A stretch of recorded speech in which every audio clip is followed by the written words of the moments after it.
Olá, bom dia! Estamos aqui no Hospital das Nações para transmitir mais um HN Live para vocês.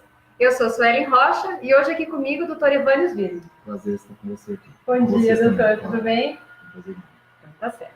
Hoje nós vamos falar, o Dr. Evânios é oncologista clínico aqui no Hospital das Nações, e hoje nós vamos falar sobre o câncer de mama. Então, Outubro Rosa é o mês que lembramos sobre a prevenção, o diagnóstico precoce dessa doença. Hoje nós vamos falar novamente sobre ela, porque ela é muito importante e acomete ainda muitas mulheres no Brasil. Então, doutora, a gente vai bater um papo aqui, as perguntas podem entrar ali e vamos conversando, ok? Então, o doutor Evânios esteve há pouco tempo atrás um congresso, história, então ele tem alguns números novos para trazer para a gente em relação ao câncer. Então, doutor, fala para a gente como é que está esses números relacionados ao câncer de mama hoje, nas mulheres de modo geral e no Brasil. Então, assim, o câncer de mama, ele é, sem dúvida, o câncer que mais acomete as mulheres no mundo. Nós temos hoje uma estatística americana que fala que 1 em cada 8 mulheres nos Estados Unidos vai ter um câncer de mama durante a vida como um todo. Logicamente, isso varia muito de acordo com a genética, de acordo com outras situações. A maior parte das mulheres vai ter o pico da incidência desse câncer por volta dos 60, 65 anos de idade. Logicamente, algumas mulheres vão ter mais cedo, e a gente tem que atentar para isso, principalmente quando tem história de família, quando tem ou algumas características displásicas na mama que são acompanhadas por uma mastologista desde cedo e que vão, né, gerando, às vezes, riscos cumulativos que a gente tem que ficar muito, muito atento. No Brasil, ele também é o mais frequente tumor das mulheres, que acomete as mulheres, não esquecendo que o tumor de mama também acomete os homens também, né? Claro que uma proporção meio pequena, mas para cada 100 mulheres, geralmente você tem um caso de câncer masculino, mas é um tumor bem raro, mas o que não significa que não tenha, né? Então a gente tem que estar sempre atento a essa parte, lembrando os homens dessa situação. Geralmente, quando tem esse tipo de tumor masculino, geralmente já existe um histórico de família muito, muito bem estabelecido, né? Então a gente já entende isso de uma maneira mais clara. E no Brasil, nós já estamos aí com quase 65 mil novos casos de câncer de mama ao ano. Essa estatística que nos foi apresentada esse ano pelo INCA, a Distribuição do Câncer, que faz essa revisão de estatística a cada 2 anos. E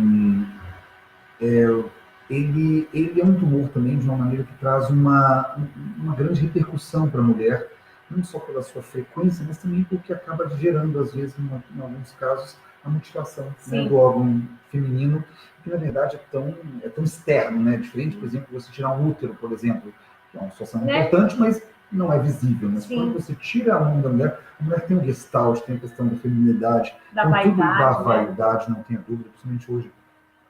Hoje a gente vê, né, que a questão da vida sexual do casal, né, tá indo tão mais distante, né? Então essa feminilidade tem que ser mantida o máximo possível, né, independente de qualquer situação.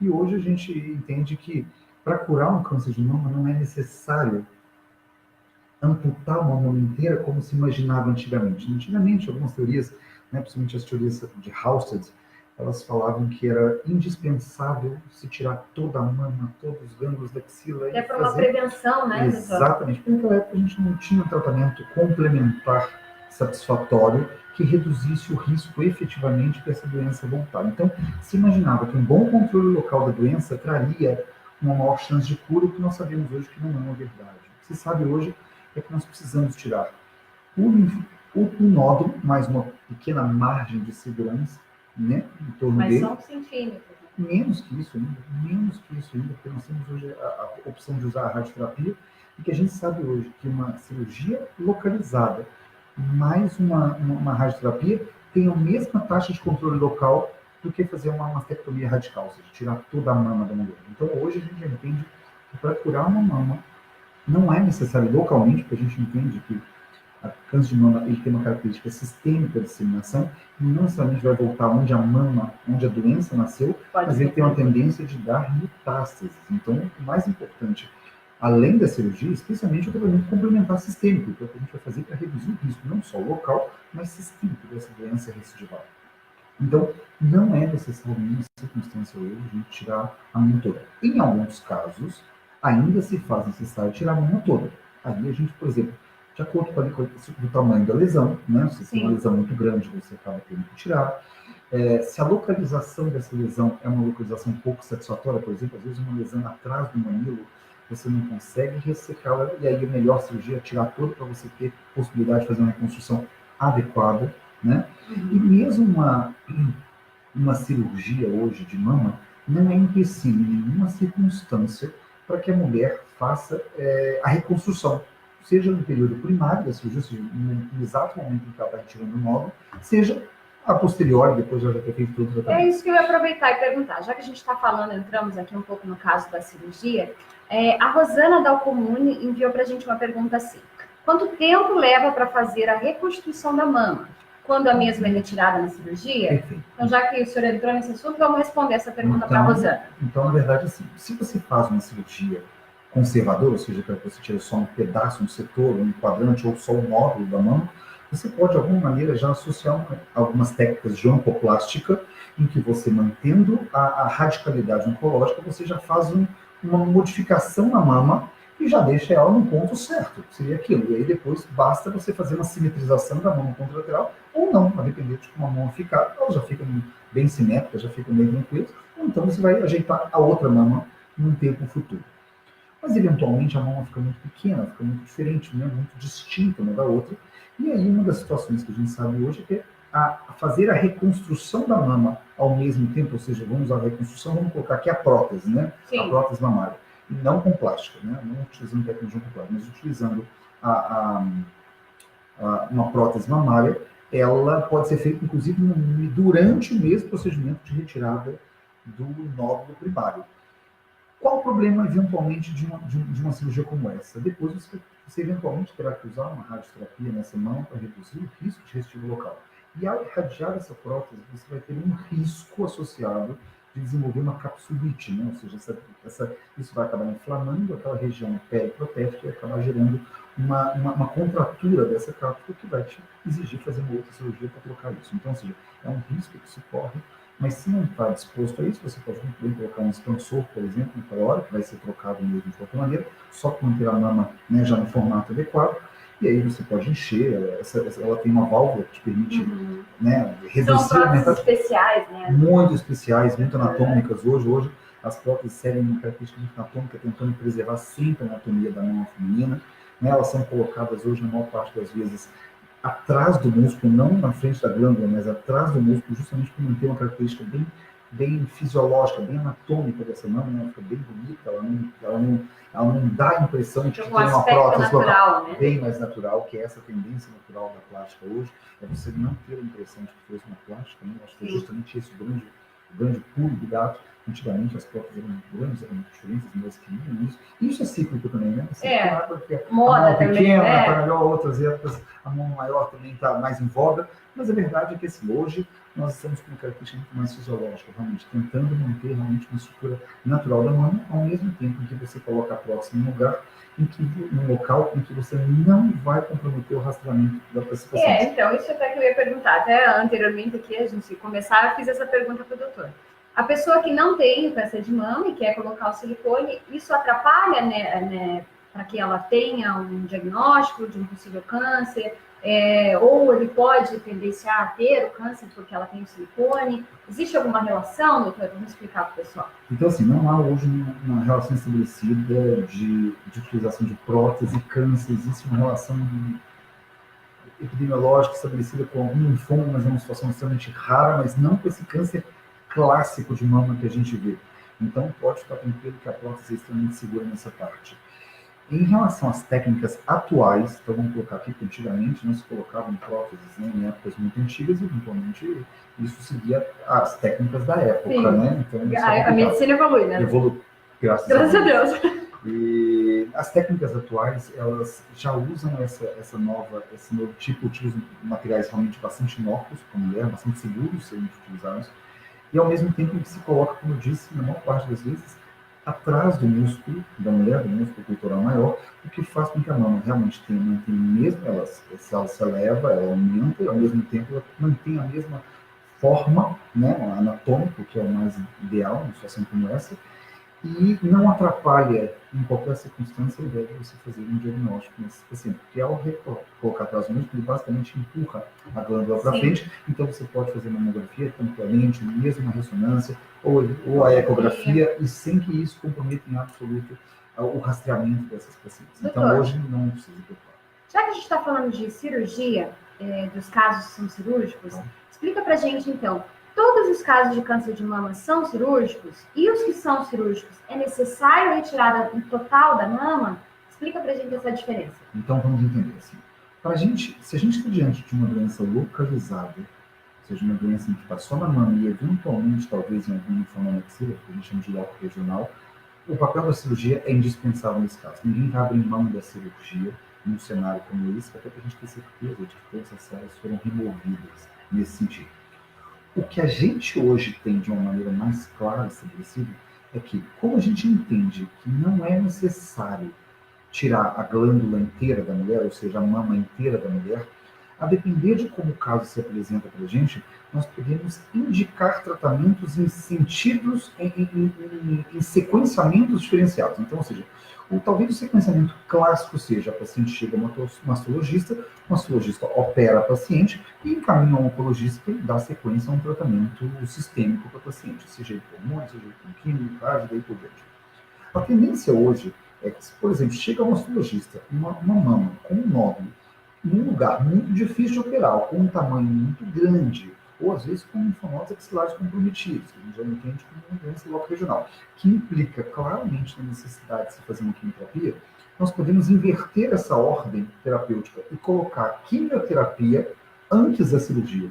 Aqui, como em matemática, a ordem dos fatores não altera o produto final de cura da paciente. Então, ou seja, se ela operar e fizer a quimio depois, ela vai curar da mesma forma ou na mesma proporção se eu fizer a quimio primeiro e depois a cirurgia. E qual a vantagem de se fazer essa quimioterapia antes? É que a gente pode reduzir essa doença exatamente, testar, logicamente, a sensibilidade dela à quimioterapia, que depois que a mulher opera, eu vou escolher um tratamento e vou realizar nela. Mas eu não sei se vai funcionar ou não funcionar. Tem que esperar um tempo de acompanhamento para entender, porque eu não consigo identificar pelo menos. Então, se eu começar antes, eu consigo identificar essa redução dessa massa, desse nódulo na mão, e, logicamente, utilizar o tratamento mais adequado. Porque se eu estiver usando um tratamento que não reduz, eu posso trocá-lo também. Sim. E obter mais sucesso com isso. Então, hoje, uma tendência mais moderna, exato, seria utilizar o tratamento a priori, ou seja, utilizar o tratamento antes do tratamento primário, que é a cirurgia, nesse cenário, e aí colocar essa paciente com um tamanho menor, passível, inclusive, de converter uma cirurgia que antes seria uma mastectomia radical para uma cirurgia conservadora. Então, essa é uma das intenções, logicamente, de fazer o tratamento prévio. Então,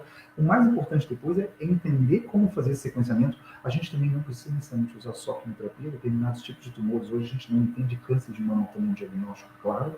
O câncer de mama, ele tem vários subtipos diferentes, biológicos, nós já conhecemos, pelo menos uma boa parte deles, e ao entender isso, a gente dá literalmente um nome e um sobrenome para essa doença. E ao entender essa nomenclatura da doença, nós entendemos também qual o prognóstico dela, qual o comportamento dela, qual o tipo de resposta. Exato, e uma das maneiras de se tratar de determinados tipos de doenças é não usar nem quimioterapia. Você pode usar, por exemplo, um comprimido, um hormônio, cuja taxa de resposta em determinadas doenças luminais são tão boas ou até superiores a qualquer quimioterapia que nós tenhamos hoje disponível. Então, a gente pode suprimir, talvez até a ideia de fazer quimioterapia em determinados pacientes e utilizar o hormônio, inclusive, antes de operar, tentando reduzir o tumor, ou a posteriori dela, dependendo que a doença não há necessidade de se usar quimioterapia nesse sentido. Então, o importante nesse cenário é justamente esse, nós entendermos a biologia da doença antes de começar a tratar, ou seja, muito antes de sair, opera, tira, não tira. Entender a biologia da doença, porque ao entender essa biologia, nós saberemos exatamente quais os passos serão tomados a posteriori. Hoje a gente vai tomar uma conduta. Então é aquela velha situação, né, doutor? Cada caso é um caso. Cada caso é um caso. Não adianta achar, não vou perder, não vou. Há nenhum tem que tumor vir igual conversar, ver certinho, olhar os exames, analisar. Isso é uma parte importante de a gente entender, gente. O câncer nasce da célula da pessoa, da célula do indivíduo. Sim. Então, não existe nenhum tumor igual ao outro, nenhum. O tumor de uma mulher, às vezes a gente chega único. No consultório, né, com pessoas assim, a minha vizinha, a minha irmã também teve isso, teve aquilo, e a minha vizinha se fez desse jeito. Não tem nada a ver uma coisa com a outra. Tem que entender bem claramente como ele nasce da célula daquela pessoa, e você é a única nesse mundo, ninguém mais pode ter uma doença como a sua. O que nós podemos fazer de uma forma grosseira é tentar categorizá-los em determinadas assinaturas biológicas, entendeu? Que nos permitem determinar tratamentos mais ou menos individualizados para cada paciente, né? Mas entendendo que em nenhuma circunstância existe um tumor igual. Ou se tiver uma irmã gêmea, o tumor dela será diferente do seu. Então, é impossível que hajam dois tumores iguais na face dessa Terra. Como não existem duas pessoas iguais na face dessa Terra, a não ser que sejam gêmeos univitelinos. Não, gêmeos univitelinos são iguais, geneticamente falando. Mas, geneticamente porque a personalidade é totalmente diferente. Exatamente. Né? Mas então, essa é a parte mais importante. É entender que você não pode comparar a sua doença com a de ninguém mais, e a doença de ninguém mais pode ser igual à sua. Então, ou seja, é importante que você seja avaliado individualmente nesse caso, até porque a questão não interessa só a biologia da doença, interessa também a pessoa. Então, às vezes um tumor grande em uma pessoa mais idosa, por exemplo, com 80 e tantos anos, você pode conduzir de uma maneira mais leve, mais branda, às vezes só com hormônio, né, fazendo sujeiras menores, evitando eventualmente radioterapia em determinados casos. No entanto, às vezes um tumor muito pequeno, né, uma paciente muito jovem, se a biologia da doença é muito agressiva, você vai acabar fazendo tratamento quimioterápico nela. Aí você fala, mas meu Deus, um tumor desse tamanho tem indicação de quimioterapia? Sim, por quê? Porque algumas características da doença mostram que ela é extremamente agressiva, se comparada àquela da outra pessoa, às vezes na mesma idade, com um tumor maior, mas com características muito mais brandas, muito mais indolentes, muito mais leves do ponto de vista geral. Então, ou seja, cada caso tem que ser avaliado individualmente, não adianta tentar fazer uma regra para que todos sejam tratados iguais.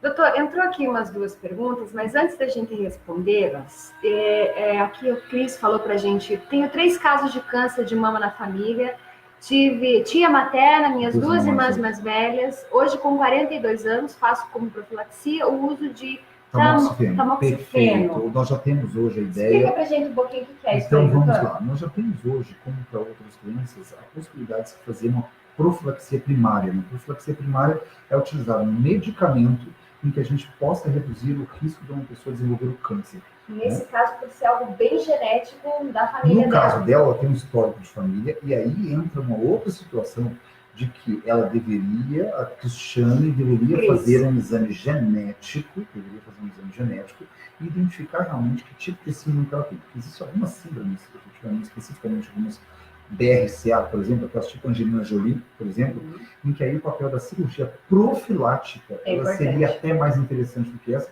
até porque não só aumentaria o risco de câncer de mama, mas também câncer de ovário. Então a gente teria um outro dado.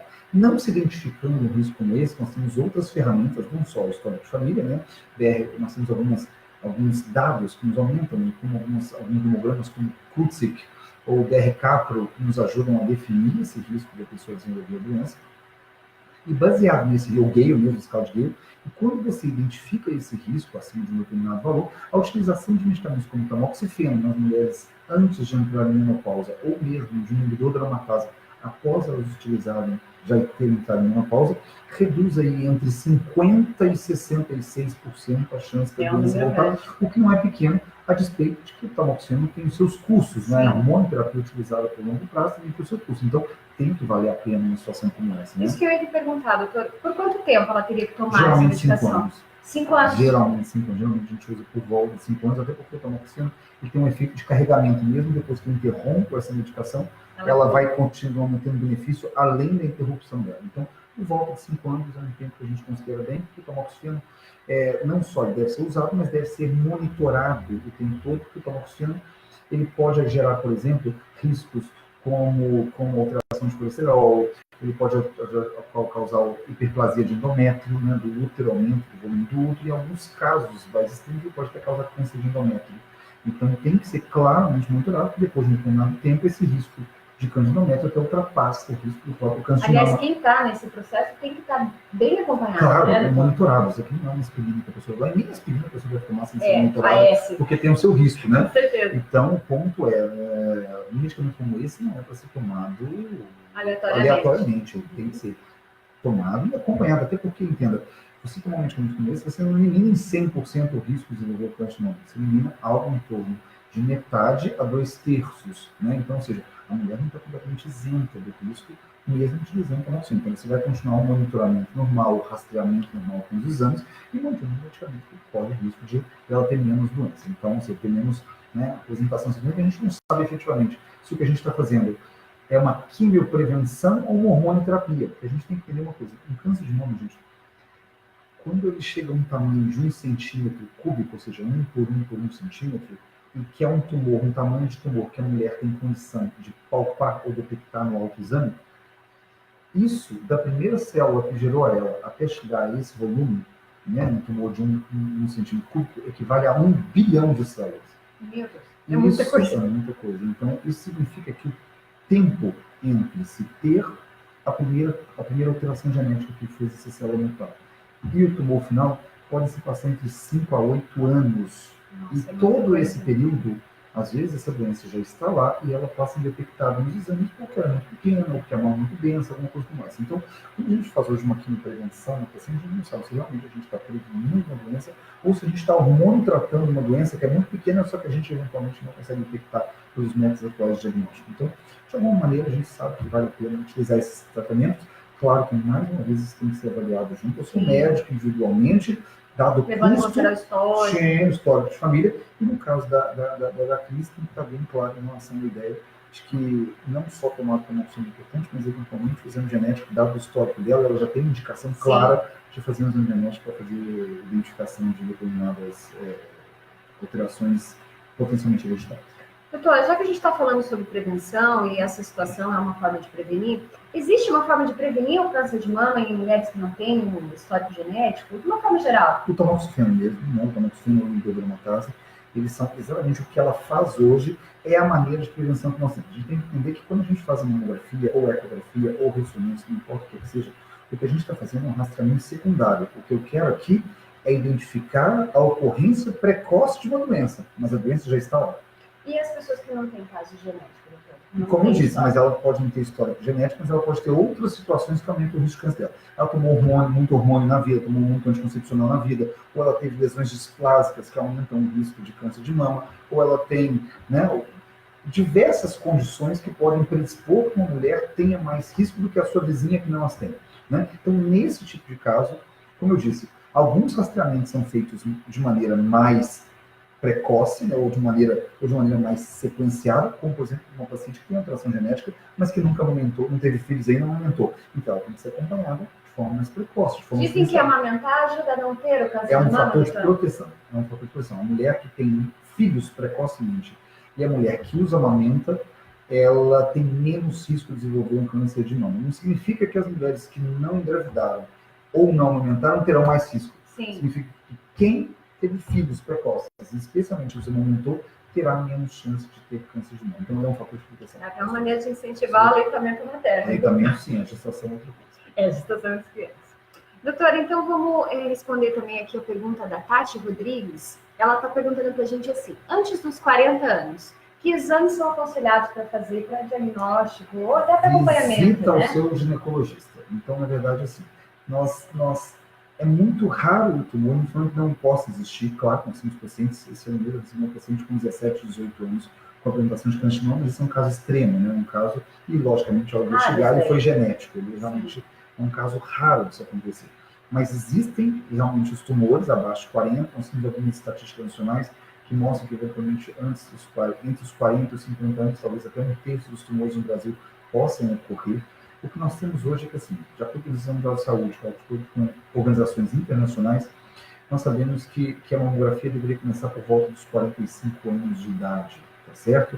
Aqui no Brasil, no Sistema Público de Saúde, o rastreamento ele é indicado a partir dos 50 anos de idade, a gente tem um hiato de tempo em relação a eles, mas antes dos 40, a gente não tem uma política de rastreamento clara para essas mulheres, entendendo que o rastreamento, gente, ele implica na realização de exames, inclusive alguns que vão envolver radiação, como a mamografia, e para se fazer uma frequência tal, você também tem que ter naquela população uma chance tão alta de doença que justifique você submeter toda aquela população a esse tipo de radiação. Então, abaixo dos 40, realmente o risco é uma doença que se é tão rara que não tem indicação de fazer rastreamento populacional nesse sentido. O que não significa que individualmente, baseado no risco que essa mulher tenha, não se deva fazer um rastreamento individual. Ou seja, olha, eu já percebi, você foi o seu ginecologista e percebe, não, já percebi que sua história de família é importante, você tem tais condições, você tem isso, e nós vamos fazer um rastreamento em você individualizado. Agora, como família, como população, não há qualquer justificativa técnica para se fazer rastreamento antes dos 40 anos de idade. Então, aí, no caso da investigação, logicamente, o acompanhamento com o seu mastologista, que vai com o seu mastologista, com o seu ginecologista, que vai fazer o exame de mamas, além do exame ginecológico, vai fazer toda essa situação, vai indicar ou não um exame adicional se achar que. Na verdade, também é importante a gente ressaltar, porque além do Outubro Rosa, que é a preocupação com o câncer de mama, a mulher tendo cuidado de ir ao ginecologista todo ano, ela previne outras mais, o câncer de colo de útero, né? Todas outras situações. O câncer de colo de útero, que não sul nem tanto, né? E a gente espera que com o início com o passar do tempo e o aumento da população que tem acesso à vacinação para HPV, a gente espera que a incidência do câncer de colo de útero possa reduzir bastante. Nós já temos dados hoje mostrando que a Austrália, provavelmente a 2028, deva erradicar o câncer de colo de útero no continente deles. Então, é uma ideia bem interessante. Nós ainda estamos com uma vacinação ainda que está longe de ser adequada para a população como um todo. A gente pode melhorar isso mais ainda, especialmente em alguns estados do Nordeste, onde a gente sabe que a mortalidade por câncer de colo de útero ainda ultrapassa, é maior ainda do que a do câncer de mama. E essa vacinação tem na rede pública? Tem na rede pública, sim, uma vacinação disponível na rede pública hoje. Mas não tem dúvida que a população mais antiga, apesar de que hoje nós temos uma recomendação de que mulheres já acima de 27 anos e até os 45 anos já devam também tomar vacina de HPV, que a gente pode mudar também esse cenário, principalmente entendendo que algumas mulheres não estão protegidas para o HPV de alto risco. Então, hoje foi estendida essa vacinação. Antigamente, a nossa vacinação para o HPV ia de 9 a 26 anos, desde que as pessoas não tivessem ainda iniciado a atividade sexual, preferencialmente. E agora foi estendido de 27 até os 45 anos, independente de atividade sexual ou não, entendendo que esse subgrupo, as pessoas, as mulheres, teoricamente, ainda estariam sob um risco muito alto de serem contaminadas por um HPV de alto risco. Então, vale a pena a gente pensar nessa ideia. E em relação a isso, a consulta ginecológica, ela é premente, é fundamental. Ou seja, ela vai ser uma avaliação completa da mulher, então ela vai fazer o Papa Nicolau, ela vai fazer a avaliação ginecológica, ela vai ter o reporte de suas queixas e, logicamente, fazer a avaliação, né, de suas mamas. Então, a visita ao ginecologista antes dos 40 e, logicamente, após eles também, ou a qualquer queixa que ela tenha, né, logicamente, por investigação, claro, deve ser feito de maneira rotina. Com certeza. Doutor, está acabando o nosso tempo. Para finalizar, eu queria que o senhor respondesse para a gente o seguinte, aquela famosa pergunta. Câncer de mama tem cura? O câncer de mama tem cura, quanto mais precoce nós detectamos ele. Essa é a parte importante de entender. Então, ou seja, a partir do momento em que a doença se torna avançada, ou seja, que o paciente já tem doença metastática, não significa que a paciente não tenha cura, só significa que a chance de cura dela é mais remota, tá? Já não é uma chance tão frequente assim de acontecer. No entanto, a depender da biologia da doença e, logicamente, do tamanho da doença, do estadiamento, que é um fator importante, estadiamento é o quão avançada a doença está. São fatores que nós utilizamos para estabelecer, para rotular e graduar essa doença. Então, dependendo do estadiamento da doença, da biologia da doença, nós podemos curar assim o câncer de mama, e não é à toa que se usa o rastreamento para câncer de mama, do jeito que se usa o rastreamento para câncer de colo de útero, porque o quanto mais precoce eu consigo detectar essa doença, o quanto mais precoce nós precisaremos usar menos tratamentos menos mutilantes e uma maior chance de cura. Então, ou seja, por isso que o mais importante do que tratar uma doença é estimular o rastreamento dela, né? No nosso caso hoje, o tratamento primário, como a Cristiane faz com a utilização da tamoxifeno, não é uma coisa tão frequente, a gente usa realmente em pacientes de alto risco, mas a mamografia na idade certa, né, a ecografia na idade certa, trará um grande diferencial para as pessoas, do mesmo jeito que a vacina do colo de útero também fará para gerações futuras, né?